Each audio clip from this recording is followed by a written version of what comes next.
നാം അപ്പോസ്തലനായ പൗലോസ് ഫിലിപ്പിയർക്ക് എഴുതിയ ലേഖനം 2-ാം അധ്യായം അതിൻ്റെ 12-ാം വാക്യമാണ് നമ്മുടെ ഈ ദിവസങ്ങളിലെ വിചിന്തനത്തിനായിട്ട് വായിച്ചത്. ഇങ്ങനെ ഈ നിലയിൽ ക്ലാസ് എടുക്കുവാൻ എളിവനായി എനിക്ക് ലഭിച്ച വിലയേറിയ സന്ദർഭത്തിനായി ഞാൻ ദൈവത്തെ സ്തുതിക്കുന്നു. കോട്ടയം ബ്രദർ അസംബ്ലിയോടുള്ള പ്രത്യേക ചുമതലപ്പെട്ട ദൈവദാസന്മാരോടുള്ള നന്ദിയും സ്നേഹവും ഞാൻ പ്രത്യേകമായി അറിയിക്കുകയും ചെയ്യുന്നു. ദൈവസഭയെ ധാരാളമായി അനുഗ്രഹിക്കട്ടെ. ദേശത്തിൻ്റെ വിവിധ ഭാഗങ്ങളിലുള്ള എല്ലാ ദൈവമക്കളെയും ദൈവം ബലപ്പെടുത്തി ശക്തീകരിക്കുകയും കർത്താവിൻ്റെ നാമത്തിന് മഹത്വത്തിനായി ധാരാളം ഉപയോഗിക്കുകയും ചെയ്യട്ടെ എന്ന് ഞാനും പ്രാർത്ഥിക്കുന്നു. ഫിലിപ്പിയർക്ക് എഴുതിയ ലേഖനം 2-ാം അധ്യായം അതിന് 12-ാം വാക്യം ഞാൻ ഒന്നുകൂടി വായിക്കുന്നു.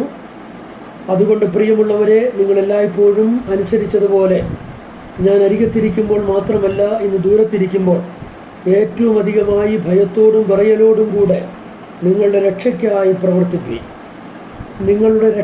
പ്രവർത്തിപ്പീൻ എന്നുള്ള പ്രത്യേക ആശയമാണ് നാം ഈ കഴിഞ്ഞ 2-3 ദിവസങ്ങളായിട്ട് ചിന്തിപ്പാനായിട്ട് ഇടയായി തീർന്നത്. നാം ഓർക്കുകയുണ്ടായി, നിങ്ങളുടെ രക്ഷയ്ക്കായി പ്രവർത്തിപ്പീനെന്ന് രക്ഷിക്കപ്പെടുവാൻ വേണ്ടിയുള്ള പ്രവർത്തനമല്ല ഇവിടെ പറയുന്നത്. രക്ഷിക്കപ്പെട്ട ദൈവമക്കളോടാണ് ഈ കാര്യം പറയുന്നത്. അതുകൊണ്ട് പ്രവൃത്തി ചെയ്ത് രക്ഷിക്കപ്പെടുവാനായിട്ട് ഒരു ആഹ്വാനം ദൈവത്തിൻ്റെ വചനം നമുക്ക് നൽകുന്നില്ല. അതുമാത്രമല്ല, ദൈവം മനുഷ്യന് നൽകിയിരിക്കുന്ന വിലപ്പെട്ട രക്ഷ പ്രവൃത്തിയാലല്ല എന്നതിന് വ്യക്തമായ തെളിവുകൾ ദൈവത്തിൻ്റെ വചനം നമുക്ക് നൽകുന്നുണ്ട്. എന്താണ് രക്ഷയ്ക്കായി പ്രവർത്തിപ്പീൻ എന്നുള്ളതിൻ്റെ ചില കാര്യങ്ങൾ നമ്മൾ ചിന്തിക്കുകയുണ്ടായി. അതിന് ഒന്നാമത്തെ കാര്യം എന്നുള്ള നിലയിൽ നമ്മൾ കണ്ടത് രക്ഷിക്കപ്പെട്ടത് കൊണ്ട് പ്രവർത്തിപ്പീൻ എന്നാണ്. രക്ഷിക്കപ്പെട്ടത് കൊണ്ട് പ്രവർത്തിപ്പീൻ എന്നുള്ളതാണ് നമ്മൾ കണ്ടത്. ഒരു പ്രവൃത്തിയും ചെയ്യാതെ നമ്മൾ രക്ഷിക്കപ്പെട്ടു.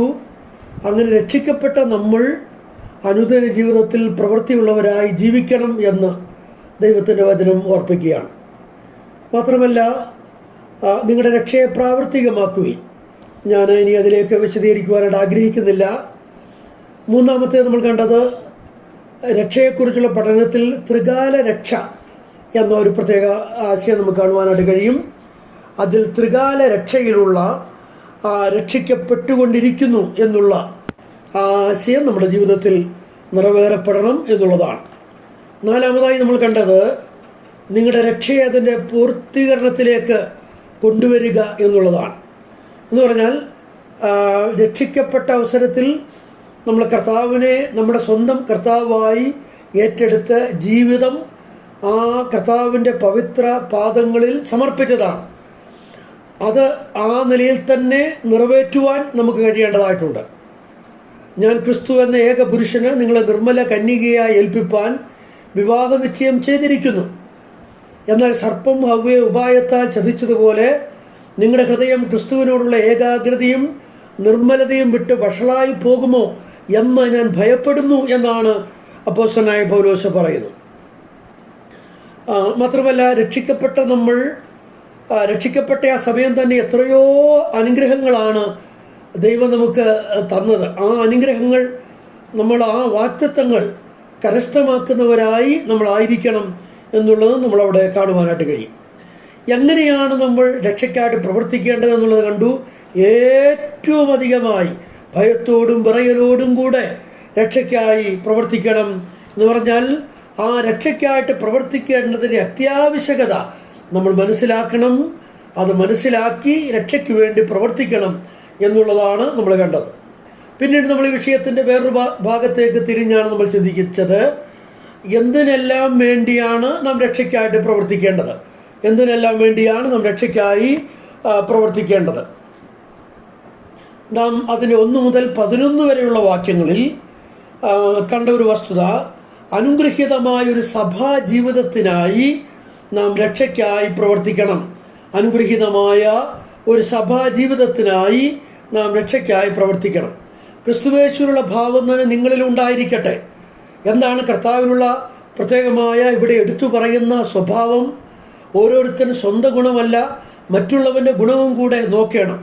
എന്ന് പറഞ്ഞാൽ ദൈവസഭയിൽ താഴ്മയോടെ ഐക്യതയോടെ എന്നേക്കാൾ ശ്രേഷ്ഠനാണ് എൻ്റെ കൂട്ടു സഹോദരൻ എന്നുള്ള മനോഭാവം വെച്ചു പുലർത്തി ആ നിലയിൽ നമ്മൾ മുന്നോട്ട് സഭാജീവിതത്തിൽ പോകണം എന്നാണ് അപ്പോസ്തലനിലൂടെ പഠിപ്പിച്ചത്. അത് നമ്മുടെ രക്ഷയ്ക്ക് വേണ്ടി പ്രവർത്തിക്കുക എന്നുള്ളതിനോട് ബന്ധപ്പെടുത്തി നമുക്ക് ചിന്തിക്കുവാനായിട്ട് സാധിക്കും. രണ്ടാമത്തെ കാര്യം ഞാൻ ജസ്റ്റ് ഓർപ്പിച്ച് ഒന്ന് ആശയം പറഞ്ഞ് അവസാനിപ്പിക്കുകയായിരുന്നു.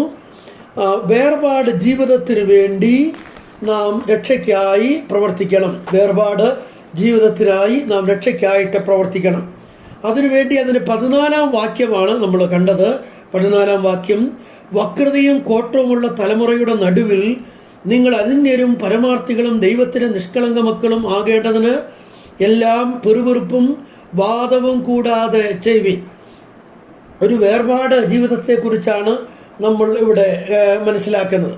നമുക്കറിയാം, നമ്മൾ ചിന്തിക്കുകയുണ്ടായി, വേർപാട് ജീവിതം എന്ന് പറയുന്നത് രക്ഷിക്കപ്പെട്ട ഏതൊരാളും നിശ്ചയമായും പുലർത്തേണ്ടുന്ന ഒരു ജീവിത രീതിയാണ്. നാം പെന്തക്കോസ്ത് നാളിൽ പത്രോസിൻ്റെ പ്രസംഗത്താൽ 3000 ആളുകൾ രക്ഷിക്കപ്പെടുകയും ദൈവസഭയുടെ പ്രോദ്ഘാടനം കുറിക്കുകയും ചെയ്ത ആ നിർണായകമായ നിമിഷങ്ങൾ നമ്മളവിടെ വായിക്കുന്നുണ്ട്. ആ 2-ാം അധ്യായം അതിന് 40-ാം വാക്യത്തിൽ പത്രോസ് തൻ്റെ ഉജ്ജ്വലമായ പ്രസംഗത്തിൻ്റെ ഒരു കൺക്ലൂഷനോടെ പറയുകയാണ്,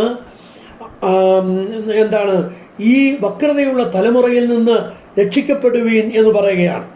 അപ്പോൾ തൊട്ടടുത്ത വാക്യത്തിൽ 41-ാം വാക്യത്തിൽ നമ്മൾ കാണുന്നത് അവൻ്റെ വാക്ക് കൈക്കൊണ്ടവർ, അഥവാ അവർ രക്ഷിക്കപ്പെട്ടു എന്നാണ് നമ്മൾ കാണുന്നത്.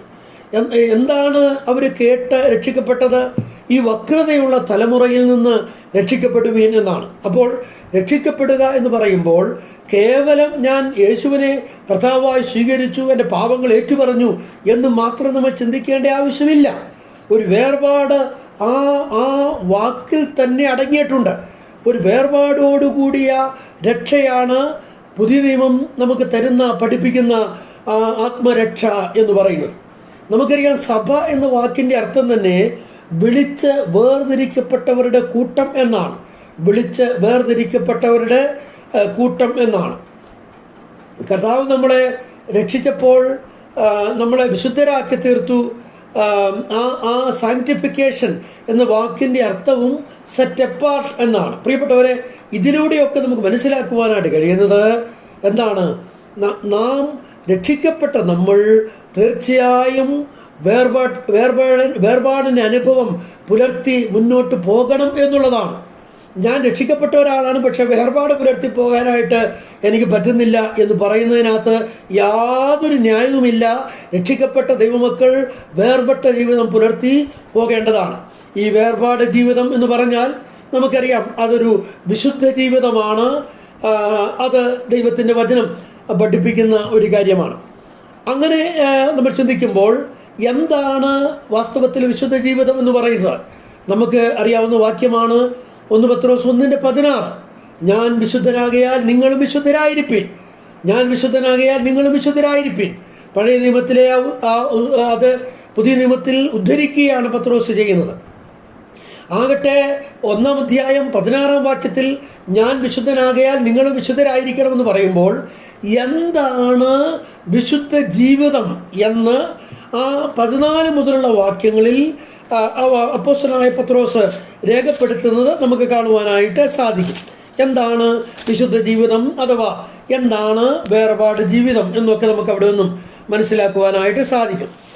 1 പത്രോസ് 1:14 മുതൽ നാം വായിക്കുന്നത് വളരെ പരിചിതമായ വാക്യങ്ങളാണ്. പണ്ട് നിങ്ങളുടെ അജ്ഞാനകാലത്ത് ഉണ്ടായിരുന്ന മോഹങ്ങളെ മാതൃകയാക്കാതെ നിങ്ങളെ വിളിച്ച വിശുദ്ധനൊത്തവണ്ണം അനുസരണമുള്ള മക്കളായി എല്ലാ നടപ്പിലും വിശുദ്ധരാകുവിൻ.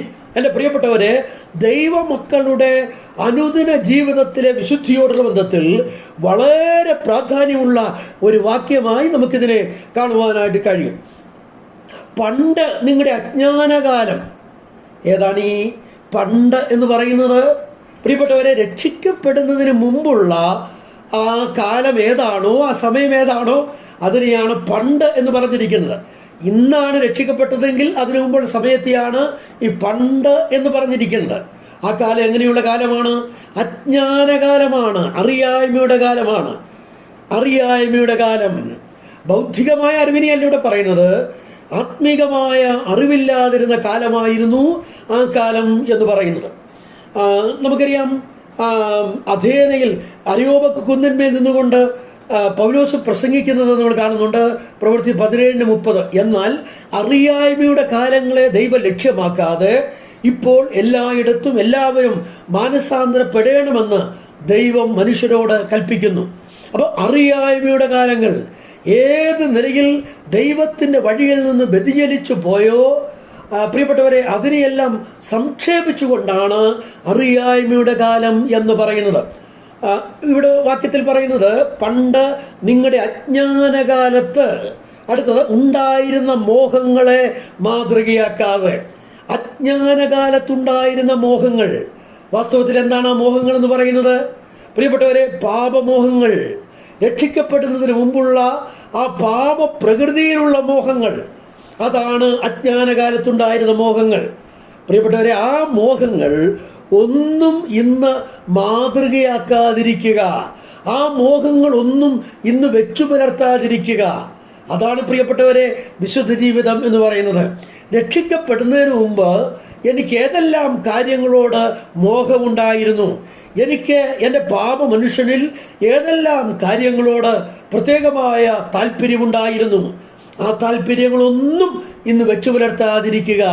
ഒരുപക്ഷെ എനിക്ക് അപമാനം വരുന്ന കാര്യമായിരിക്കാം, ഒരുപക്ഷെ എനിക്കത് മറ്റുള്ളവരുടെ മധ്യത്തിൽ അത് ആവശ്യമായി വന്നേക്കാവുന്നൊരു കാര്യമായിരിക്കാം.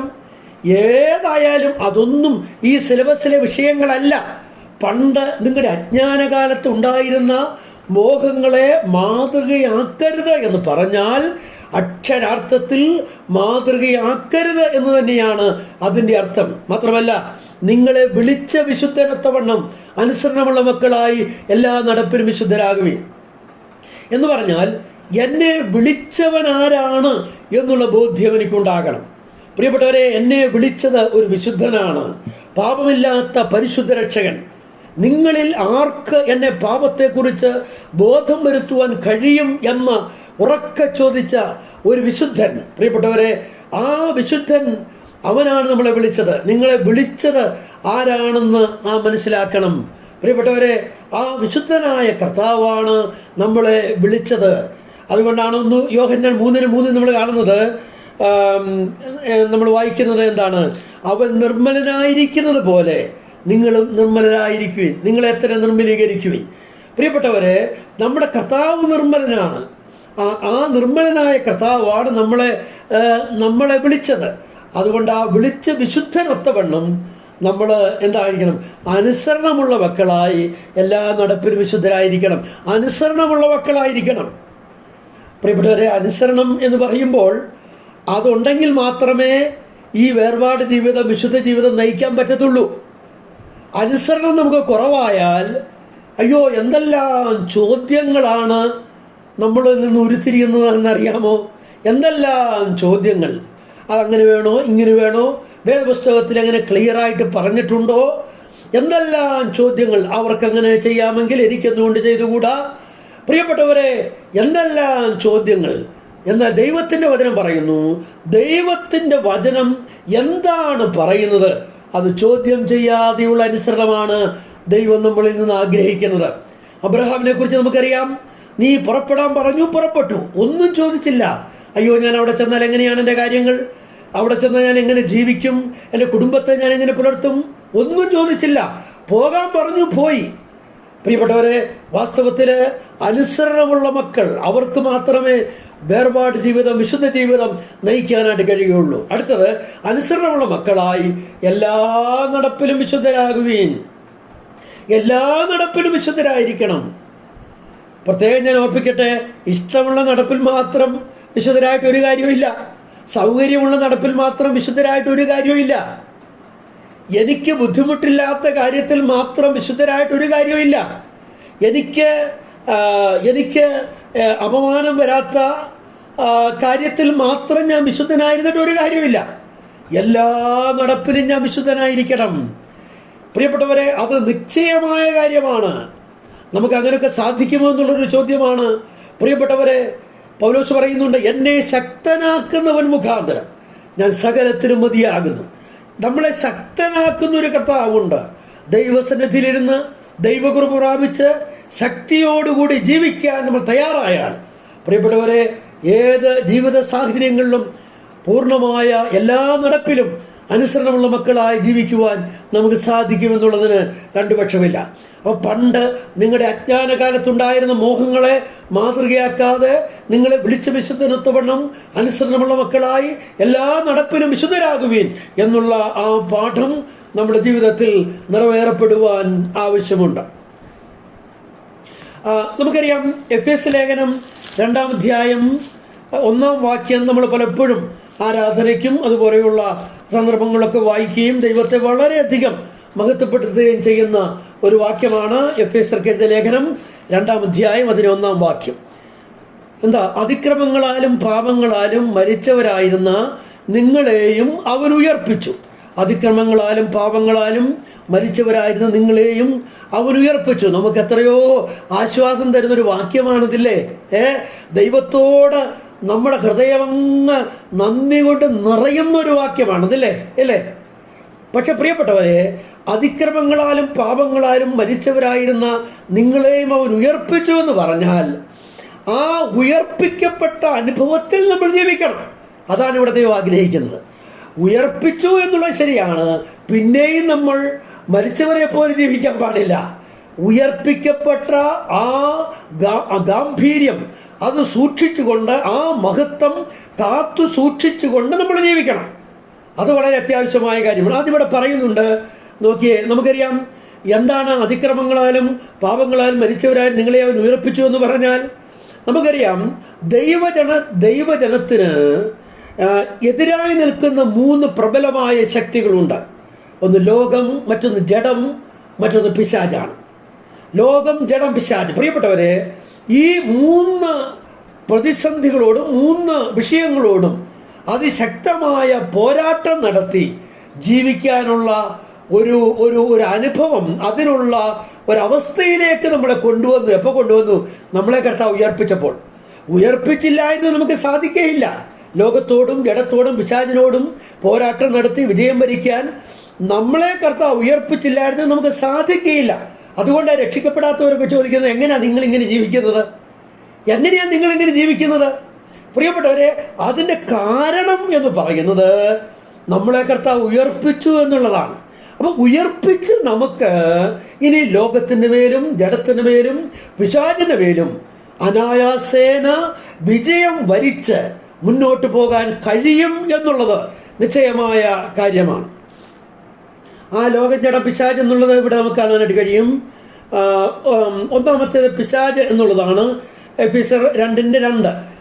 മുമ്പേ നിങ്ങൾ ഈ ലോകത്തിൻ്റെ കാലഗതിയെയും ആകാശത്തിൻ്റെ അധികാരത്തിനും അനുസരണക്കേടിൻ്റെ മക്കളിൽ ഇപ്പോൾ വ്യാപരിക്കുന്ന ആത്മാവിനും അധിപതിയായവനെയും അനുസരിച്ച് നടന്നു.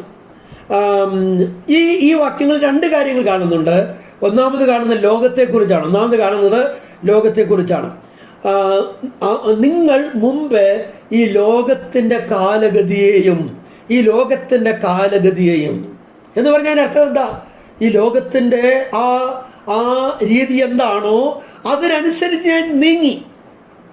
എന്നാൽ ഇന്ന് എനിക്ക് അതിൽ നിന്ന് വിജയം വരിക്കാം. എനിക്കിന്ന് അതിൽ നിന്ന് മോചനം പ്രാപിച്ച് വേർപാട് ജീവിതം നയിക്കാനുള്ള ആ സോഴ്സ് ദൈവം തന്നിട്ടുണ്ട്. എങ്ങനെ തന്നിട്ടുണ്ട്? എന്നെ കർത്താവ് ഉയർപ്പിച്ചു. അല്ലാതെ സാധിക്കുകയില്ലായിരുന്നു. ഉയർപ്പിച്ചത് കൊണ്ട് ഈ ലോകത്തിൻ്റെ കാലഗതികളെ ഇനി ഞാൻ അനുസരിച്ച് നടക്കാൻ എനിക്ക് ആവശ്യമില്ല. ഞാൻ അത്ര ജഡം ക്രൂശിക്കപ്പെടാത്ത ഒരാളാണെങ്കിൽ മാത്രമേ ഞാൻ അത്ര ദൈവത്തിൻ്റെ വചനത്തിന് കീഴടങ്ങുന്നില്ല, ദൈവത്തിൻ്റെ വചനത്തിനും കീഴടങ്ങുന്നില്ല എന്നുണ്ടെങ്കിൽ മാത്രമേ ഈ ലോകത്തിൻ്റെ കാലഗതി എന്നെ അടിമപ്പെടുത്തുകയുള്ളൂ. എന്നെ അടിമപ്പെടുത്താൻ ശ്രമിക്കും, പക്ഷേ എനിക്കതിന് വിജയം വരിക്കാം. എന്താ കാര്യം? എന്നെ കർത്താവ് ഉയർപ്പിച്ചു എന്നുള്ളതാണ്. അടുത്തത് ആകാശത്തിൻ്റെ അധികാരത്തിനും അനുസരണക്കേടിൻ്റെ മക്കളിൽ ഇപ്പോൾ വ്യാപരിക്കുന്ന ആത്മാവിനും അധിപതിയായവനെയും അനുസരിച്ച് നടന്നു. ഒന്ന് ലോകം, രണ്ട് പിശാചിനെയാണ് നമ്മൾ കാണുന്നത്. അപ്പം പിശാചിനെ അനുസരിച്ച് നടന്നു. നമ്മൾ രക്ഷിക്കപ്പെടുന്നതിന് മുമ്പ് നമുക്കല്ലാതെ വേറെ ഒരു മാർഗവുമില്ലായിരുന്നു. നമുക്ക് എങ്ങനെയും ഇവനെ അനുസരിച്ച് നടക്കാതൊന്ന് രക്ഷപ്പെടണം എന്ന് വിചാരിച്ചാൽ പോലും നടക്കുകയില്ലായിരുന്നു. എന്നാൽ ഇന്ന് നമുക്കത് ഈസിയായിട്ട് സാധിക്കും. ഇന്ന് നമുക്കതിന് വലിയ ബുദ്ധിമുട്ടില്ല. എന്താ കാര്യം? കർത്താവ് നമ്മളെ ഉയർപ്പിച്ചു. ഇനി എനിക്ക് അന്ധകാര പിശാചിൻ്റെ മേൽ ജയം വരിക്കാൻ അനായാസന് സാധിക്കും. കാരണം ആ നിലയിലാണ് ദൈവം എന്നെ ആക്കി തീർത്തത്. ഇനി മൂന്നാമത്തെ കാര്യം നമ്മൾ കാണുന്നു. അതിന് 3-ാം വാക്യം, അവരുടെ ഇടയിൽ നാം എല്ലാവരും മുമ്പേ നമ്മുടെ ജഡമോഹങ്ങളിൽ നടന്ന് ജഡത്തിനും മനോവികാരങ്ങൾക്കും ഇഷ്ടമായത് ചെയ്തും കൊണ്ട് മറ്റുള്ളവരെ പോലെ പ്രകൃതിയാൽ കോപത്തിൻ്റെ മക്കളായിരുന്നു. പ്രിയപ്പെട്ടവർ, ഇവിടെ ജഡത്തെക്കുറിച്ചാണ് കാണുന്നത്. നമ്മളൊരിക്കൽ പ്രകൃതിയാൽ കോപത്തിൻ്റെ മക്കളായിരുന്നു. അന്ന് ജഡത്തെ അനുസരിച്ച് ജീവിക്കാനേ പറ്റത്തുള്ളായിരുന്നു. എനിക്ക് ജഡത്തെ അനുസരിച്ച് ജീവിക്കാൻ മനസ്സില്ലെന്ന് വെച്ചാലും നടക്കത്തില്ലായിരുന്നു. കാരണം കോപത്തിൻ്റെ മക്കളായിരുന്നു, രക്ഷിക്കപ്പെടാത്തവരായിരുന്നു. എന്നാൽ ഇന്ന് പ്രിയപ്പെട്ടവരെ, എനിക്ക് ജഡത്തിൻ്റെ പ്രവൃത്തികളെ ഉരിഞ്ഞു കളഞ്ഞ് ദൈവാനുരൂപമായ പുതുമനുഷ്യനെ ധരിച്ചുകൊണ്ട് എപ്പോഴും ജീവിക്കണം എന്ന് വിചാരിച്ചാൽ എനിക്ക് ബുദ്ധിമുട്ടില്ല. അതിന് വില കൊടുക്കണം എന്നുള്ളത് ശരിയാണ്. പക്ഷെ എനിക്കത് സാധിക്കും. എന്താ കാര്യം? എന്നെ കർത്താവ് ഉയർപ്പിച്ചു എന്നുള്ളതാണ്. പ്രിയപ്പെട്ടവരെ, ബഹുമാനപ്പെട്ട പ്രിയപ്പെട്ടവരെ, നമ്മുടെ ജീവിതത്തിൽ അതിക്രമങ്ങളാലും പാപങ്ങളാലും മരിച്ചവരായിരുന്ന നമ്മെയും അവൻ ഉയർപ്പിച്ചു എന്ന് പറഞ്ഞാൽ അതിൻ്റെ അർത്ഥം ലോകത്തോടും പിശാചിനോടും ജഡത്തോടും പോരാട്ടം നടത്തി അതിൻ്റെ മേൽ വളരെ വിജയകരമായ ഒരു അനുഭവം നമ്മുടെ ജീവിതത്തിൽ കാത്തു സൂക്ഷിക്കാനായിട്ടാണ് ദൈവം നമ്മളെ അങ്ങനെ ആക്കിയിരിക്കുന്നത്. നമ്മളെ ഉയർപ്പിച്ചത് കൊണ്ട് ലോകത്തിൻ്റെ മേലും പിശാചിൻ്റെ മേലും ജഡത്തിൻ്റെ മേലും നമുക്ക് വിജയം വരിക്കുവാനായിട്ട് കഴിയും എന്നുള്ളതാണ്. അയ്യോ, ഞാൻ എങ്ങനെയാണ് ലോകം, ജഡം, പിശാചിൻ്റെ മേൽ വിജയം വരിക്കുന്നത്? എനിക്കത് വളരെ ബുദ്ധിമുട്ടാണല്ലോ. പ്രിയപ്പെട്ടവരെ, അത് പിശാച് നമ്മുടെ മനസ്സിൽ തന്നിരിക്കുന്ന ഒരു മിഥ്യാധാരണയാണ്. നമുക്കിതിൻ്റെ മേൽ വിജയം വരിക്കാൻ കഴിയും പ്രിയപ്പെട്ടവരെ. എന്താ കാര്യം? ദൈവം നമ്മളെ ആ നിലയിൽ ആക്കി തീർത്തു എന്നതാണ് അതിൻ്റെ ഏറ്റവും വലിയ പ്രത്യേകത എന്ന് പറയുന്നത്. കർത്താവ് നമ്മളെ സഹായിക്കട്ടെ. അപ്പം നമ്മളിവിടെ കാണുന്നത് വേർപാട് ജീവിതത്തിന് വേണ്ടി നാം രക്ഷയ്ക്കായിട്ട് പ്രവർത്തിക്കണം എന്നുള്ളതാണ്. നമ്മൾ ഈ വായിച്ച വാക്യത്തിൽ നമ്മൾ കാണുകയുണ്ടായി, വക്രതയും കോട്ടവുമുള്ള തലമുറയുടെ നടുവിൽ, ഈ തലമുറയുടെ നടുവിൽ ആണ് നമ്മളായിരിക്കുന്നത്. മാത്രമല്ല 15-ാം വാക്യത്തിൽ അതിൻ്റെ ആദ്യ ഭാഗം കാണുന്നത് അവരുടെ ഇടയിൽ. അപ്പം ലോകത്തിൻ്റെ നടുവിൽ, അവരുടെ ഇടയിൽ. അപ്പം ദൈവം നമ്മളെ അങ്ങനെയാണ് ആക്കിയിരിക്കുന്നത്. വാസ്തവത്തിൽ ഇതിനോട് ഉപോത്ബലകമായ മറ്റൊരു വാക്യം യോഹന്നാൻ സുവിശേഷം 15-ാം അധ്യായം 19-ാം വാക്യം ഇങ്ങനെയാണ് അവിടെ പറയുന്നത്. യോഹന്നാൻ 15:19 പറയുന്നത്, നിങ്ങളെ ലോകത്തിൽ നിന്ന് തിരഞ്ഞെടുത്തു. നിങ്ങളെ തിരഞ്ഞെടുത്തു. അപ്പോൾ ദൈവം നമ്മളെ ലോകത്തിൽ നിന്ന് തിരഞ്ഞെടുത്തു. അയ്യോ, അതെന്തോ ഒരു ഭാഗ്യമല്ലേ! ദൈവം ഒരു ചെറിയ കൂട്ടത്തെ തിരഞ്ഞെടുത്തു. ആ കൂട്ടത്തിൽ ഞാനും ഉണ്ടായിരുന്നു എന്ന് പറയുന്നത് നമ്മുടെ ജീവിതത്തിലെ മഹാഭാഗ്യമല്ലാതെ വേറൊന്നുമല്ല പ്രിയപ്പെട്ടവരെ. അപ്പോൾ ദൈവം നമ്മളെ തിരഞ്ഞെടുത്തു. ദൈവം നമ്മളെ തിരഞ്ഞെടുത്തു. എവിടുന്നാ തിരഞ്ഞെടുത്തത്? ലോകത്തിൽ നിന്ന് തിരഞ്ഞെടുത്തു. എന്നിട്ട് എവിടെ ആക്കിയിരിക്കുന്നത്? ലോകത്തിൽ തന്നെ ആക്കിയിരിക്കുന്നു. അപ്പം ലോകത്തിൽ നിന്ന് തിരഞ്ഞെടുത്തിട്ട് ലോകത്തിൽ തന്നെ ആക്കിയിരിക്കുകയാണ്.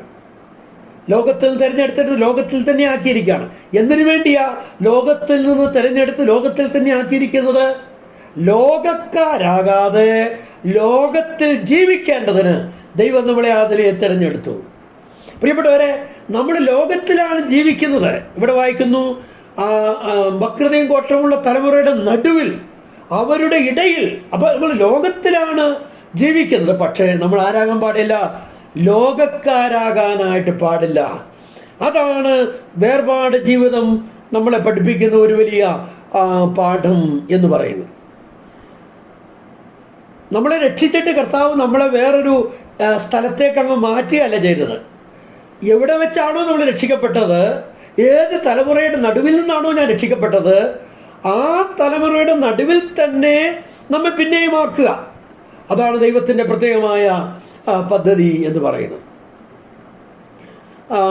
എസെക്കിയേൽ സാറ് ഇങ്ങനെ ഒരിക്കൽ പറയുകയുണ്ടായി, മരത്തിൽ പറ്റിപ്പിടിച്ച് വളരുന്ന 2 സസ്യങ്ങളെക്കുറിച്ചാണ് അദ്ദേഹം പറഞ്ഞത്. ഒരു സസ്യം എന്ന് പറയുന്നത് ഇത്തിൽക്കണ്ണിയാണ്, മറ്റൊന്ന് അമൃതവള്ളിയാണ്. ഇത് രണ്ടും 2 പ്രകൃതിയുള്ള സ്വഭാവമുള്ള സസ്യങ്ങളാണ്. രണ്ടും മരത്തിൽ പറ്റിപ്പിടിച്ച് വളരുന്ന സസ്യങ്ങളാണ്. ഈ അമൃതവള്ളിക്കൊരു പ്രത്യേകതയുണ്ട്, അത് മരത്തിൻ്റെ മുകളിലേക്ക് അത് പടർന്നു പോകും. പക്ഷെ അതിനെ ചുവട്ടി പിടിച്ചൊന്ന് കുലുക്കിയാൽ അത് മുകളിൽ നിന്ന് താഴേക്ക് ഇങ്ങ് അടർന്നു വീഴും. പക്ഷേ ഇത്തിൽക്കണ്ണി അങ്ങനെയല്ല. അത് നമ്മൾ അടർത്തിയെടുക്കാൻ നോക്കിയാൽ, പറിച്ചെടുക്കാനായിട്ട് നോക്കിയാൽ പറഞ്ഞു പോരത്തില്ല, അടർന്നടർന്നേ പോരത്തുള്ളൂ. അതിന് വേറെ അതിൽ തന്നെ ഉറച്ചിരിക്കും. എസെക്കിയേൽ സാർ പറഞ്ഞത്, നമുക്ക് ലോകം വേണം, പക്ഷേ നമ്മുടെ വേരുകൾ ലോകത്തിലേക്ക് ആഴ്ത്തിയിറക്കാനായിട്ട് പാടുള്ളതല്ല, ജസ്റ്റ് ഒന്ന് ടച്ച് ചെയ്യാകാവൂ, അല്ലാതെ വേരുകൾ ലോകത്തിലേക്ക് ആഴ്ത്തിയിറക്കാനായിട്ട് പാടുള്ളതല്ല. പ്രിയപ്പെട്ടവരെ, നമ്മൾ ഈ വക്രതയും കോട്ടവുമുള്ള തലമുറയുടെ നടുവിൽ, അവരുടെ ഇടയിൽ നമ്മൾ വസിക്കുമ്പോൾ ലോകക്കാരാകാതെ നമ്മൾ വസിക്കണം എന്നുള്ളതാണ്. നമ്മൾ ഈ ഋഷിമാരെ കുറിച്ചൊക്കെ കേട്ടിട്ടുണ്ട്. അവരൊക്കെ ഭക്തിയോട് ജീവിക്കണമെന്നുള്ള ആഗ്രഹത്താൽ ആളുകളുടെ ഇടയിൽ നിന്ന് അവർ വേറെ എവിടെയെങ്കിലും പോയി തപോവനങ്ങളിൽ പോയി ഇരുന്ന് അവർ ദൈവത്തെ പ്രസാദിപ്പിച്ച് ജീവിക്കാൻ ശ്രമിക്കാറുണ്ട്. ബഹുമാന്യ പ്രിയപ്പെട്ടവരെ, എന്നാൽ വിശുദ്ധ വേദപുസ്തകം നമ്മളെ പഠിപ്പിക്കുന്ന ഭക്തിയുള്ള ജീവിതം എന്ന് പറയുന്നത് അങ്ങനെയുള്ള ഒന്നേ അല്ല. പിന്നെന്താണെന്ന് അറിയാമോ? വക്രതയുള്ള തലമുറയുടെ നടുവിൽ ജീവിച്ചാണ് നമ്മൾ ഭക്തരായി വേർപെട്ടവരായി ജീവിക്കേണ്ടത് എന്ന് ദൈവത്തിൻ്റെ വചനം നമ്മളെ ഓർപ്പിക്കുകയാണ്. ഈ തലമുറയുടെ ദോഷ പ്രത്യേകത നമ്മൾ കാണുന്നത് ഇത് വക്രതയും കോട്ടവുമുള്ള തലമുറ എന്നാണ്. വക്രതയും കോട്ടവുമുള്ള തലമുറ എന്നാണ്. ആ തലമുറയുടെ നടുവിലാണ് നമ്മൾ വസിക്കുന്നത്. ഈ തലമുറയെക്കുറിച്ച് പറയുന്ന വേറെ ചില വാക്യങ്ങൾ കൂടി ഞാനൊന്ന് സൂചിപ്പിച്ചു പോകാം. ഈ തലമുറയെക്കുറിച്ച് പറഞ്ഞിരിക്കുന്ന, ഈ കാലഘട്ടത്തെക്കുറിച്ച് പറഞ്ഞിരിക്കുന്ന ചില വാക്യങ്ങൾ കൂടി ഞാനൊന്ന് ഓർപ്പിച്ചു പോകാം. മത്തായി എഴുതിയ സുവിശേഷം 16-ാം അധ്യായം 4-ാം വാക്യം. മത്തായി 16-ാം അധ്യായം 4-ാം വാക്യം ഈ തലമുറയെക്കുറിച്ച് പറഞ്ഞിരിക്കുന്നത് ദോഷവും വ്യഭിചാരവും ഉള്ള തലമുറ എന്നാണ്. ദോഷവും വ്യഭിചാരവുമുള്ള തലമുറ എന്നുള്ളതാണ്. നമുക്കറിയാം, അത് അക്ഷരാർത്ഥത്തിൽ ശരിയല്ലേ? ദോഷം ഇവിടെ വർദ്ധിച്ചുകൊണ്ടിരിക്കുകയല്ലേ? പാപ സ്വഭാവങ്ങൾ ഇവിടെ വർഷണത്തിലൂടെയേറെ വർദ്ധിച്ചുകൊണ്ടിരിക്കുകയല്ലേ? ദോഷവും വ്യഭിചാരവുമുള്ള തലമുറ. ഇനി ഈ തലമുറയുടെ വേറൊരു രീതി മത്തായിയുടെ സുവിശേഷം തന്നെ 11-ാം അധ്യായം 16-ാം വാക്യം. മത്തായി 11:16 ദൈവപുത്രനെ ദൈവപുത്രനായി അംഗീകരിക്കാത്ത തലമുറ. യേശുക്രിസ്തുവിനെ ദൈവപുത്രനായി അംഗീകരിക്കാത്ത തലമുറ. നമ്മുടെ കർത്താവ് ചോദിക്കുകയാണ്, ഈ തലമുറയെ ഏതിനോട് ഉപമിക്കേണ്ടു? ഈ തലമുറ ഏതിനോട് ഉപമിക്കേണ്ടു? പ്രിയപ്പെട്ടവരെ, ദൈവത്വത്തെ അംഗീകരിക്കാത്ത ഒരു തലമുറയാണ് ഈ തലമുറ എന്ന് പറയുന്നത്. ഈ തലമുറയുടെ വേറൊരു പ്രത്യേകത മത്തായി എഴുതിയ സുവിശേഷം തന്നെ 12-ാം അധ്യായം 41-ാം വാക്യം. 12-ാം അധ്യായം 41-ാം വാക്യം. മാനസാന്തരപ്പെടുവാൻ മനസ്സില്ലാത്ത ഒരു തലമുറയാണ്. എന്തെല്ലാം കണ്ടാലും എന്തെല്ലാം കേട്ടാലും മാനസാന്തരപ്പെടുവാൻ മനസ്സില്ലാത്തൊരു തലമുറ എന്നുള്ള നിലയിൽ ഈ തലമുറ ആയിത്തീർന്നു എന്ന് നാം വായിക്കുകയാണ്. ഇനി ഈ തലമുറയുടെ ഒരു പ്രത്യേകത മത്തായി തന്നെ പറയുന്ന വാക്യങ്ങളാണ് നമ്മൾ കാണുന്നത്. മത്തായി 12-ാം അധ്യായം 45-ാം വാക്യം. മത്തായിയുടെ സുവിശേഷം 12-ാം അധ്യായം 45-ാം വാക്യം. ഈ തലമുറ ദുഷ്ടതലമുറയാണ്. ഇത് ദുഷ്ടതലമുറയാണ്. ഇനി മത്തായി 17-ാം അധ്യായം 17-ാം വാക്യം. മത്തായിയുടെ സുവിശേഷം 17-ാം അധ്യായം 17-ാം വാക്യം. അവിശ്വാസവും കോട്ടവും ഉള്ള തലമുറ. അവിശ്വാസവും കോട്ടവും ഉള്ള തലമുറ. ഇനി മത്തായി 8:38. വ്യഭിചാരവും പാപവും ഉള്ള തലമുറ. വ്യഭിചാരവും പാപവും ഉള്ള തലമുറ. ഇനി ലൂക്കോസ് എഴുതിയൊരു വാക്യം കൊണ്ട് നമുക്കൊന്ന് ചിന്തിച്ച് മുന്നോട്ട് പോകാം. ലൂക്കോസ് 21:32. ലൂക്കോസ് 21:32. ലൂക്കോസ് 21:32.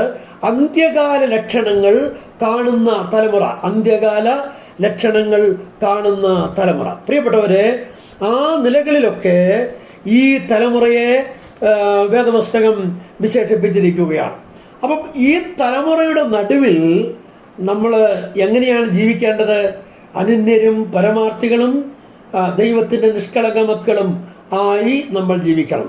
അപ്പം എന്ന് പറഞ്ഞാൽ ഈ തലമുറയോട്, ഈ ലോകത്തോട്, ഈ കാലഘട്ടത്തോട് ഒരു വേർപാട് പുലർത്തി നമ്മൾ ജീവിക്കണം എന്നാണ് അതിൻ്റെ അർത്ഥം. പ്രിയപ്പെട്ടവരെ, ഈ തലമുറ എന്ന് പറയുമ്പോൾ ഈ വേദപുസ്തകത്തിൽ പല ഭാഗങ്ങൾ പറഞ്ഞിരിക്കുന്നത് ഈ ലോകം എന്നുള്ള ആശയത്തിലാണ്.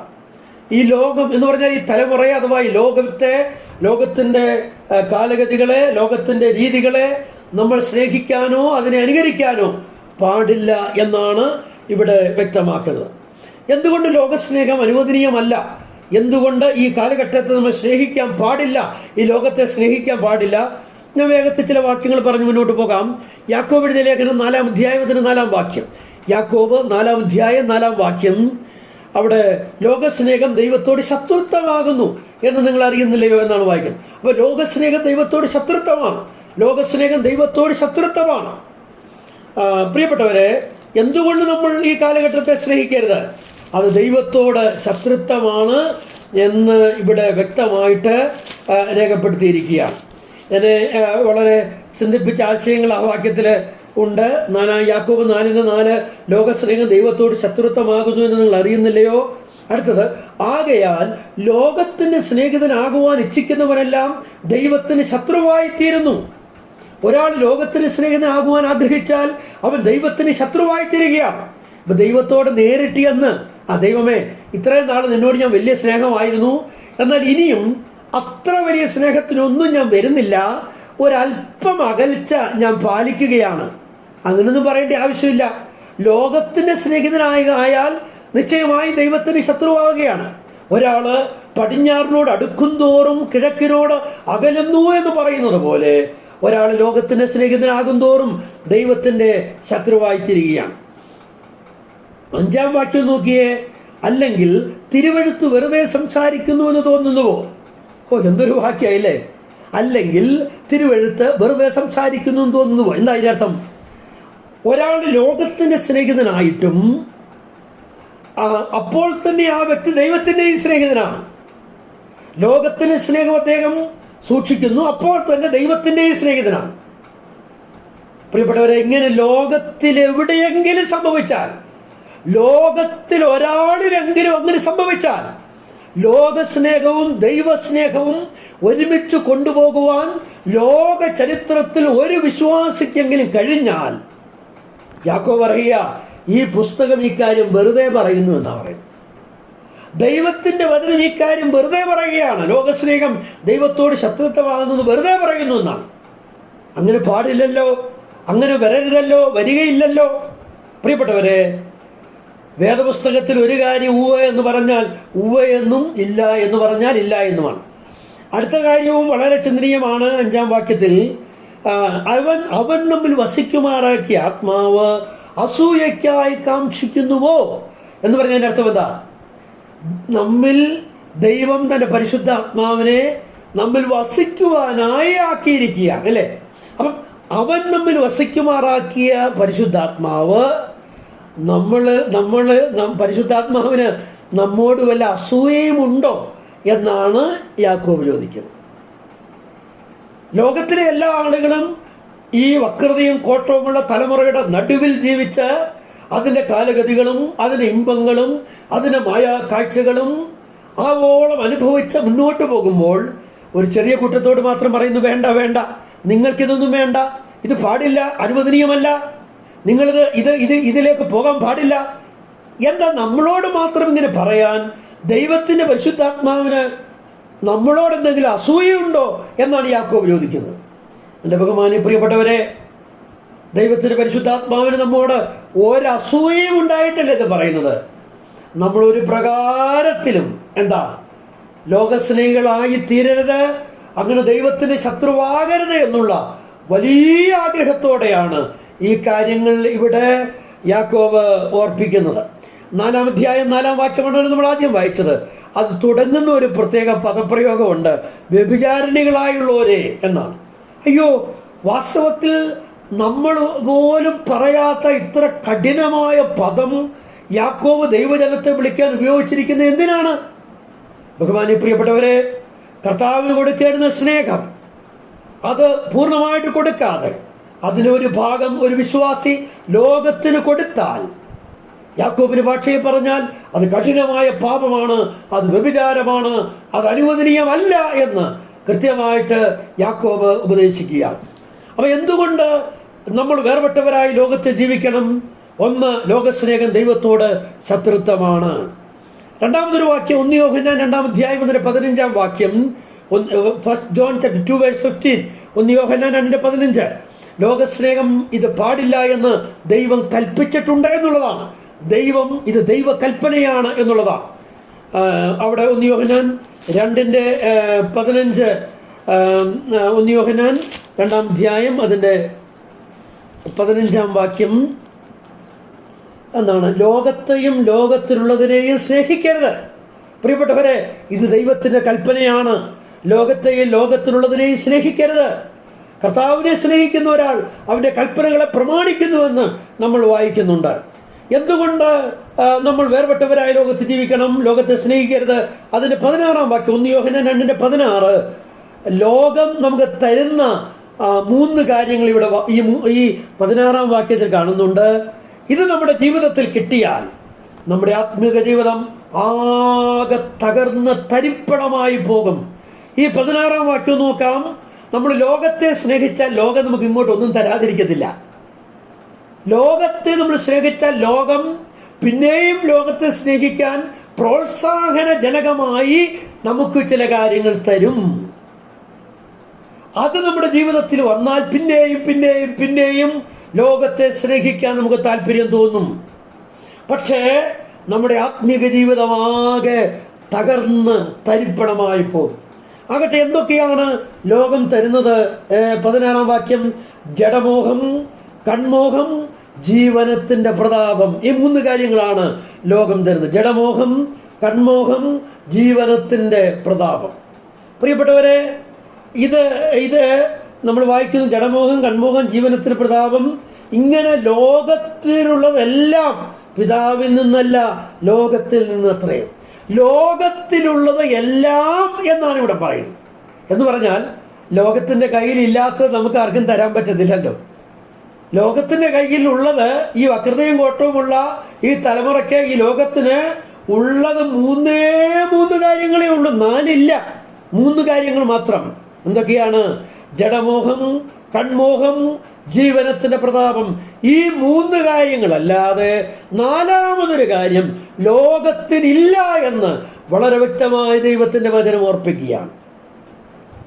ലോകത്തിലില്ലാത്തത് തരാൻ പറ്റത്തില്ലല്ലോ. വെള്ളമില്ലാത്തത് മുങ്ങണം എന്ന് പറഞ്ഞാൽ നടക്കും അത്? വെള്ളമില്ലാതെ മുങ്ങുന്ന ബിരുദന്മാരുണ്ട് എന്നുള്ളത് വേറൊരു സത്യമാണ്. പ്രിയപ്പെട്ടവരെ, ലോകത്തിൻ്റെ കയ്യിൽ ഇല്ലാത്തത് ലോകം എങ്ങനെയാണ് തരുന്നത്? ലോകത്തിൻ്റെ കയ്യിൽ ഈ 3 കാര്യങ്ങളേ ഉള്ളൂ. അത് ലോകം ഇങ്ങോട്ട് ലോകത്തെ സ്നേഹിക്കും തോറും തന്നുകൊണ്ടിരിക്കും. പക്ഷേ ഇത് കിട്ടും തോറും നമ്മുടെ ആത്മീക ജീവിതം ആകെ തകർന്നുകൊണ്ടേയിരിക്കും. അതുകൊണ്ട് ലോകത്തെ നമ്മൾ സ്നേഹിക്കാൻ പാടുള്ളതല്ല. എന്തുകൊണ്ട് ലോകത്തെ സ്നേഹിക്കാൻ പാടില്ല? അതിൻ്റെ 17-ാം വാക്യം, 1 John 2:17, 1 യോഹന്നാൻ 2:17. ലോകം തരുന്നതെല്ലാം നശ്വരമാണ് എന്നുള്ളതാണ്. ലോകം തരുന്നതെല്ലാം നശ്വരമാണ് എന്നുള്ളതാണ്. നമ്മളിവിടെ വായിക്കുന്നു, ലോകവും അതിലെ മോഹവും ഒഴിഞ്ഞു പോകും. പ്രിയപ്പെട്ടവരെ, ലോകം നമുക്ക് തരുന്നത് മുഴുവനും നശിച്ചു പോകുന്നതാണ്, നശ്വരമാണ് എന്നിവിടെ കാണുകയാണ്. നമുക്കറിയാം, നമ്മൾ ഈ ലോകത്ത് ജീവിക്കുമ്പോൾ നമ്മുടെ ഹൃദയത്തിൻ്റെ കണ്ണിന് കർത്താവ് കാഴ്ച തന്ന് അത് 1000 കോടി വാനഗോളങ്ങൾക്കപ്പുറത്തേക്കുള്ള അനന്തമായ കാഴ്ചകൾ കാണുവാനുള്ള സാധ്യത ദൈവം നമുക്ക് തന്നു. അതുകൊണ്ട് നമ്മൾ ഈ ലോകത്തിൽ കാണുന്നതിന് വേണ്ടിയുള്ളതല്ല, കാണാത്തതിനു വേണ്ടി ജീവിക്കേണ്ടവരാണ് എന്നത് നിശ്ചയമായ കാര്യമാണ്. ലോകം തരുന്നതെല്ലാം താൽക്കാലികമാണ്, നശ്വരമാണ്, അഴിഞ്ഞു പോകുന്നതാണ്. എന്നാൽ നമ്മൾ ജീവിക്കേണ്ടത് കാണാത്തതിന് വേണ്ടിയാണ്. ഞാനൊരു വാക്യം പറയാം. 2 കൊരിന്ത്യർ 4:18 പരിചിതമായ വാക്യങ്ങൾ തന്നെയാണ്. 2 കൊരിന്ത്യർ 4:18 കാണുന്നത് താൽക്കാലികം, കാണാത്തതോ നിത്യം. കാണുന്നത് താൽക്കാലികം, കാണാത്തതോ നിത്യം. എന്നിട്ട് അടുത്തെന്താ വായിക്കുന്നത്? പൗലോസ് അപ്പോസ്തലൻ പറയുന്നു, കാണുന്നതിനെ അല്ല, പിന്നെന്താ, കാണാത്തതിനെ അത്രേ ഞങ്ങൾ നോക്കിക്കൊണ്ടിരിക്കുന്നത്. കാണുന്നതിനെ അല്ല, കാണാത്തതിനെ അത്രേ ഞങ്ങൾ നോക്കിക്കൊണ്ടിരിക്കുന്നത്. എന്താണ് അതിൻ്റെ അർത്ഥം? പ്രിയപ്പെട്ടവരെ, കാണുന്നതിനെ നോക്കുക എന്ന് പറഞ്ഞാൽ അതിൻ്റെ അകത്ത് ഇപ്പം എന്താ തെറ്റുള്ളത്? കാണുന്നതിനെ നോക്കുക എന്ന് പറയുന്നത് സ്വാഭാവികമാണ്, അല്ലേ? എന്നാൽ കാണാത്തതിനെ നോക്കിക്കൊണ്ടിരിക്കുന്നു, കണ്ടുകൊണ്ടിരിക്കുന്നു എന്ന് പറഞ്ഞാൽ അതെങ്ങനെ നമുക്ക് അത് ചിന്തിക്കാൻ പറ്റുന്നത്? ഇപ്പോൾ ഒരാൾ ചോദിക്കുകയാണ്, നീ എന്താ നോക്കിക്കൊണ്ടിരിക്കുന്നത്? ഞാൻ പറയുകയാണ്, ഞാനിങ്ങനെ സൂബിലെ മീറ്റിംഗ് നടക്കുകയാണ്, ദൈവമക്കളെയൊക്കെ ഇങ്ങനെ അവരെ നോക്കുകയാണ്. അപ്പോൾ അതിനകത്തൊരു വാസ്തവമുണ്ട്, അല്ലേ? അല്ല, വേറെ അവസ്ഥയിൽ ചോദിക്കുക, നീ എന്തായി നോക്കിക്കൊണ്ടിരിക്കുന്നത്? ഞാൻ പറയാം, എൻ്റെ മുമ്പിൽ ഒന്നും കാണാനില്ല. ആ കാണാനില്ലാത്തത് ഞാൻ കണ്ടുകൊണ്ടിരിക്കുകയാണ്. അങ്ങനെ ഞാൻ പറഞ്ഞാൽ ചോദിക്കുന്ന ആൾ പറയും, എന്തോ ഒരല്പം ഒരു പ്രശ്നമുണ്ട്. അതുകൊണ്ട് നാളെ തന്നെ എവിടെയെങ്കിലും ഒരു നല്ല ഹോസ്പിറ്റലിൽ പോകണം. പ്രിയപ്പെട്ടവരെ, കാണാൻ പറ്റാത്തതിനെ കണ്ടുകൊണ്ടിരിക്കുക എന്ന് പറഞ്ഞ ലോകത്തിൻ്റെ ദൃഷ്ടിയിൽ മൗഢ്യമായ കാര്യമാണ്. പക്ഷെ ദൈവത്തിൻ്റെ ദൃഷ്ടിയിൽ അത് ഏറെ ശ്രേഷ്ഠതയുള്ള കാര്യമാണ്. നമ്മുടെ ജീവിതത്തിൽ നമ്മൾ കാണാത്തതിനെ കണ്ടുകൊണ്ടിരിക്കുന്നവരാണ്, കാണാത്തതിനെ നോക്കിക്കൊണ്ടിരിക്കുന്നവരാണ്. അതാണ് നമ്മുടെ ജീവിതത്തിൽ നടക്കേണ്ടതായ കാര്യം. എന്തുകൊണ്ട് ഈ വക്രതയും കോട്ടവുമുള്ള തലമുറയെ സ്നേഹിക്കരുത്? സ്നേഹം കുറയുമ്പോഴാണ് വേർപാട് നമുക്കുണ്ടാകുന്നത്. സ്നേഹിക്കരുത് എന്നുള്ളതിൻ്റെ കാരണങ്ങളാണ് നമ്മൾ കാണുന്നത്. പിന്നെ മറ്റൊരു വാക്യം നമുക്ക് നോക്കാം. എബ്രായ ലേഖനം 11-ാം അധ്യായം അതിന് 38-ാം വാക്യം. എബ്രായർക്ക് എഴുതിയ ഹീബ്രൂസ് ചാപ്റ്റർ 11:38. എബ്രായർ 11:38. ഈ ലോകം നമുക്ക് യോഗ്യമല്ല എന്നുള്ളതാണ്. വിശ്വാസവീരന്മാരെ കുറിച്ച് പറയുന്ന ഭാഗമാണല്ലോ അത്. 38-ാം വാക്യം ഞാനൊന്ന് വായിക്കാം. തോൽ ധരിച്ചു, ബുദ്ധിമുട്ടും ഉപദ്രവവും കഷ്ടവും സഹിച്ചു, കാടുകളിലും മലകളിലും ഗുഹകളിലും ഭൂമിയുടെ പിളർപ്പുകളിലും ഉഴന്നു വലഞ്ഞു. ലോകം അവർക്ക് യോഗ്യമല്ലായിരുന്നു.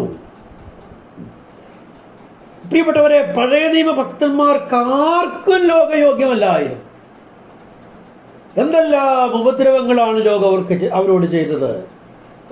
ഇവിടെ വായിക്കുന്നു, ഭേദ്യമേറ്റു, പരിഹാസം, ചമ്മട്ടി, ചങ്ങല, തടവ് ഇവയാലുള്ള പരീക്ഷ അനുഭവിച്ചു. കല്ലേറേറ്റു, ഈർച്ചവാളെറുക്കപ്പെട്ടു, പരീക്ഷിക്കപ്പെട്ടു, വാളാൽ കൊല്ലപ്പെട്ടു, ജടയാടുകളുടെയും കോലാടുകളുടെയും തോൽ ധരിച്ചു, ബുദ്ധിമുട്ടും ഉപദ്രവവും കഷ്ടവും സഹിച്ചു. മാത്രമല്ല, അവരുടെ വീടുകളൊക്കെ വിട്ട് കാടുകളിലും മലകളിലും ഭൂമിയുടെ പിളർപ്പുകളിലും ഉഴന്നു വലഞ്ഞു. അയ്യോ, എന്തോ ഒരു സങ്കടമാണ്. വാസ്തവത്തിൽ എന്താ ഇതിൻ്റെ കാരണം? ഇവരാരോടെങ്കിലും എന്തെങ്കിലും അന്യായം ചെയ്തുകൊണ്ടാണോ? ഒരിക്കലുമല്ല. പിന്നെന്താണെന്നറിയാമോ? ഒരു ജീവിക്കുന്ന ദൈവമുണ്ടെന്ന് ഇവർ മനസ്സിലാക്കി. ആ ദൈവത്തിന് വേണ്ടി ജീവിക്കുവാൻ ഇവർ തയ്യാറായി. അതുകൊണ്ട് ലോകം അവർക്കെതിരെ നിന്നു. പ്രിയപ്പെട്ടവരെ, പഴയ നിയമഭക്തന്മാർക്ക് ആർക്കും ഈ ലോകം യോഗ്യമല്ലായിരുന്നു. പോകട്ടെ, അവരുടെ ഒടുവിലത്തെ വ്യക്തിയായിട്ട് വന്നത് യോഹന്നാൻ സ്നാപകനാണ്. അദ്ദേഹത്തിന് ലോകയോഗ്യമായിരുന്നുവോ? അല്ല, അദ്ദേഹത്തിന് തലയറുത്തെടുത്തു. യോഹന്നാൻ സ്നാപകൻ പ്രസംഗിച്ചു, എൻ്റെ പിന്നാലെ ഒരുവൻ വരുന്നുണ്ട്, അവൻ എന്നേക്കാൾ വലിയവൻ. നമ്മുടെ കർത്താവായ യേശുക്രിസ്തു. കർത്താവിന് ലോകയോഗ്യമായിരുന്നു? അല്ല പ്രിയപ്പെട്ടവരെ, കർത്താവിന് ലോകം യോഗ്യമല്ലായിരുന്നു. നമ്മുടെ കർത്താവിൻ്റെ ശിഷ്യന്മാർക്ക് ആർക്കും ഈ ലോകയോഗ്യമല്ലായിരുന്നു. പോട്ടെ, 1-ാം നൂറ്റാണ്ടിലെ വിശുദ്ധന്മാർക്ക് ഈ ലോകയോഗ്യമായിരുന്നോ? അല്ലായിരുന്നു. എത്രയോ ക്രിസ്തു ഭക്തന്മാർ വളരെ ദാരുണമായ നിലയിൽ കൊല്ലപ്പെട്ട ചരിത്രം നമുക്ക് കാണുവാനായിട്ട് കഴിയും. പോട്ടെ, 16-ാം നൂറ്റാണ്ടിലേക്ക് വരാം. നവോത്ഥാനത്തിൻ്റെ കാഹളമൂതിയ മാർട്ടിൻ ലൂതർ, അദ്ദേഹത്തിന് ലോകയോഗ്യമായിരുന്നുവോ? അല്ല. പോകട്ടെ, ഇന്നത്തെ ചരിത്രം എടുക്കാം. ഇന്നും ലോകം എല്ലാ കാര്യത്തിനും യോഗ്യമാണ്. ഏത് വെറിക്കൂത്തുകൾക്കും ഏത് കൂത്തുകാഴ്ചകൾക്കും ഏത് കാര്യത്തിനും ഈ ലോകം യോഗ്യമാണ്. പക്ഷേ ലോകം യോഗ്യമല്ലാത്ത ഒരൊറ്റ കാര്യം മാത്രമേ ഉള്ളൂ. അതേതാണെന്ന് അറിയാമോ? ആത്മീകമായ കാര്യം. ശരിയല്ലേ പ്രിയപ്പെട്ടവരെ? ഈ ലോകം ഒരു വിശ്വാസിക്ക് യോഗ്യമല്ല. പ്രിയപ്പെട്ടവരെ, നമുക്ക് യോഗ്യമല്ലാത്ത ഈ ലോകത്തെ നമ്മൾ എന്തിനു സ്നേഹിക്കണം? ടിക്കേസ് പാടിയിട്ടുണ്ട്, നാഥന് മുൾമുടി നൽകിയ ലോകമേ നീ തരും പേരെനിക്കെന്തിനായി. പ്രിയപ്പെട്ടവരെ, എൻ്റെ കർത്താവിന്, പരിശുദ്ധനായ കർത്താവിന്, ഒരു പാപവും ചെയ്യാത്ത നിഷ്കളങ്കനായ ദൈവപുത്രന് മുൾമുടി കൊടുത്ത ലോകമേ നീ തരുന്ന പേരെനിക്ക് വേണ്ട, നിന്നോടുള്ള സ്നേഹം എനിക്ക് വേണ്ട എന്ന് ലോകത്തിന്റെ മുഖത്ത് നോക്കി വിരൽ ചൂണ്ടി പറയുവാൻ ഓരോ വിശ്വാസിക്കും കഴിയേണ്ടതായിട്ടുണ്ട്. അത് അത്യന്താപേക്ഷിതമായ ഒരു കാര്യമാണ്. എന്തുകൊണ്ട് ലോകസ്നേഹം അനുവദനീയമല്ല? മറ്റൊരു വാക്യം, തിമോഥെയോസിന് 1-ാം ലേഖനം 6-ാം അധ്യായം 7-ാം വാക്യം, 1 Timothy chapter 6 verse 7. ഈ ലോകം നമ്മൾ പോകുമ്പോൾ ഒന്നും തന്നുവിടുകയില്ല എന്നുള്ളതാണ്. ലോകം നമുക്കൊന്നും തന്നുവിടുകയില്ല എന്നുള്ളതാണ്. നമ്മോട് വായിക്കുന്നു, ഇഹലോകത്തിലേക്ക് നാം ഒന്നും കൊണ്ടുവന്നിട്ടില്ല, ഇവിടെ നിന്ന് യാതൊന്നും കൊണ്ടുപോകുവാൻ കഴിയുകയില്ല. ഈ ലോകത്തിൽ നേടിയെടുത്തത്, ലോകത്തിൽ വെട്ടിപ്പിടിച്ചത്, ലോകത്തിൽ സമ്പാദിച്ചത്, അല്ലെങ്കിൽ ലോകത്തിൽ നേടിയെടുത്ത ഒരു കാര്യവും നമ്മൾ ഇവിടെ നിന്നും കൊണ്ടുപോകാനായിട്ട് കഴിയത്തില്ല.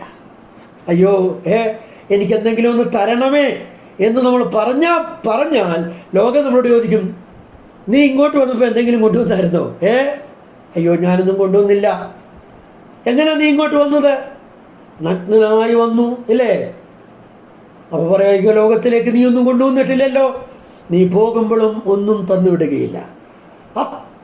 അത്ര കണ്ണിൽ ചോരയില്ലാത്ത എന്ന് പറയുന്ന ഒരു രീതിയാണ് ലോകത്തിൻ്റെ രീതി എന്ന് പറയുന്നത്. യാതൊരു സ്നേഹവും ലോകം കാണിക്കില്ല. ഒരു പക്ഷേ ലോകത്തെ സ്നേഹിച്ച് കള്ളത്തരത്തിലൂടെ ജീവിതത്തിൽ പല കാര്യങ്ങൾ നേടിയെടുത്തവർ, ജീവിതത്തിൻ്റെ വളഞ്ഞ വഴികളിലൂടെ പോയി വലിയ വലിയ നേട്ടങ്ങൾ കൈവരിച്ച ആളുകൾ, ലോകം അതിനൊക്കെ വളരെ പ്രോത്സാഹനം തന്നിട്ടുണ്ട്. ലോകത്തിൻ്റെ പ്രോത്സാഹനം കിട്ടിയത് കൊണ്ടാണ് അതൊക്കെ നേടിയെടുക്കാനായിട്ട് കഴിഞ്ഞത്. പക്ഷെ പ്രിയപ്പെട്ടവരെ, പോകുമ്പോൾ ഇതൊന്നും ലോകം തന്നുവിടുകയില്ല എന്നുള്ളതാണ് ഏറ്റവും സങ്കടകരമായ കാര്യം. എന്തുകൊണ്ട് ലോകത്തെ സ്നേഹിക്കാൻ പാടില്ല? ഒരു കാര്യം കൂടെ പറയുന്നു, ഒരു വാക്യം കൂടി ഞാൻ ഓർപ്പിക്കുന്നു. 2 പത്രോസ് 1:4, 2 Peter chapter 1 verse 4. അവിടെ മോഹത്തിൻ്റെ ഫലം എന്താണ് നമ്മളിവിടെ കാണുന്നുണ്ട് എന്ന് പറഞ്ഞാൽ, ലോകത്തെ നമ്മൾ സ്നേഹിച്ചു, ലോകത്തെ മോഹിച്ചു, വക്രതയും കോട്ടങ്ങളെ ഈ തലമുറയെ നമ്മൾ സ്നേഹിച്ചു, ആദരിച്ചു, നമ്മൾ അഭിനന്ദിച്ചു, നമ്മൾ അങ്ങനെ പോയി. അങ്ങനെയൊക്കെ പോയി കഴിയുമ്പോൾ ഒടുവിൽ നമുക്കൊരു ഫലം കിട്ടും, ഒരു ഒരു ഒരു ഒരു ഒരു ശമ്പളം കിട്ടും, ഒരു കൂലി കിട്ടും. ലോകത്തിൻ മോഹത്താലുള്ള ഫലം, ആ ഫലമാണ് ഇവിടെ പറയുന്നത്. നമുക്കറിയാവുന്ന കാര്യമാണ്. വളരെ വളരെ ഭയത്തോടെയാണ് ഞാൻ ഈ കാര്യം പറയുന്നത്. ലോകത്തിൻ മോഹത്താൽ ഉള്ള നാശം എന്നാണ് നമ്മളിവിടെ വായിക്കുന്നത്.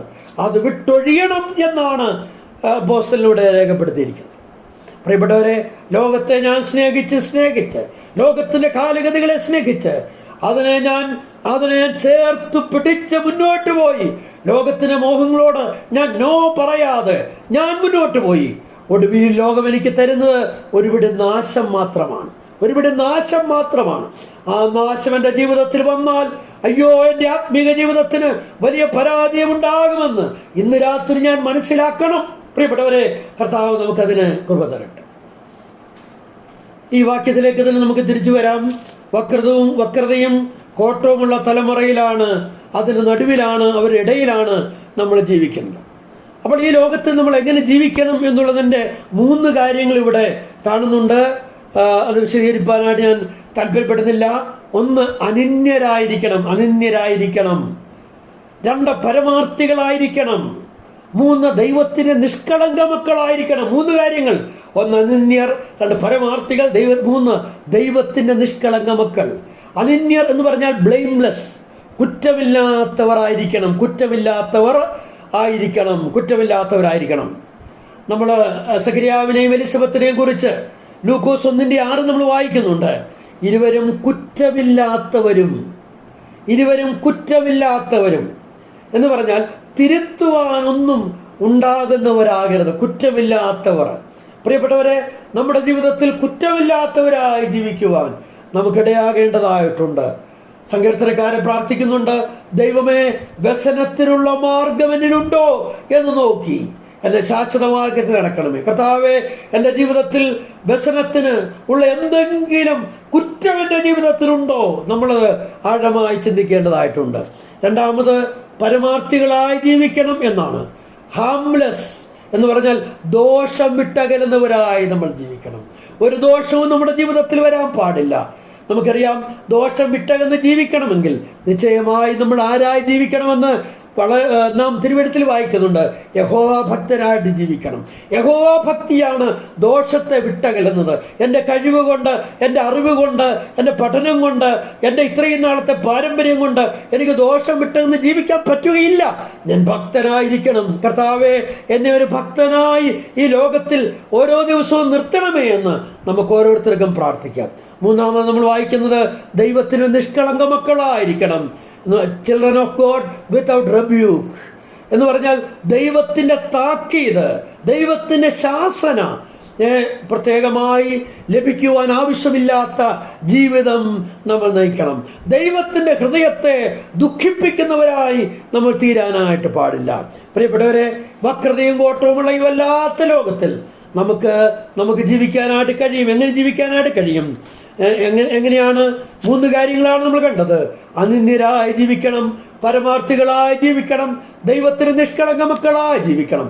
അതിനുവേണ്ടി നമ്മൾ പ്രവർത്തിക്കണം. പ്രിയപ്പെട്ടവരെ, ഒരുപാട് കാര്യങ്ങൾ വിട്ടുകളയേണ്ടതായിട്ടുണ്ട്, ഒരുപാട് കാര്യങ്ങൾ ത്യജിക്കേണ്ടതായിട്ടുണ്ട്.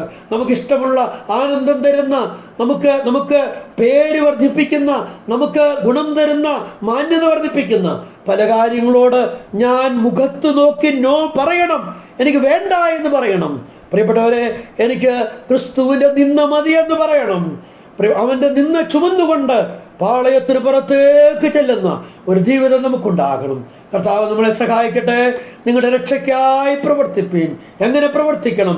ഏറ്റവും അധികമായി ഭയത്തോടും വിറയലോടും കൂടെ നിങ്ങളുടെ രക്ഷയ്ക്കായിട്ട് പ്രവർത്തിക്കണം. അത് എന്താണെന്നുള്ളത് 4 കാര്യങ്ങൾ നമ്മൾ കണ്ടു. ഏതിനെല്ലാം വേണ്ടി രക്ഷയ്ക്ക് വേണ്ടി പ്രവർത്തിക്കണം?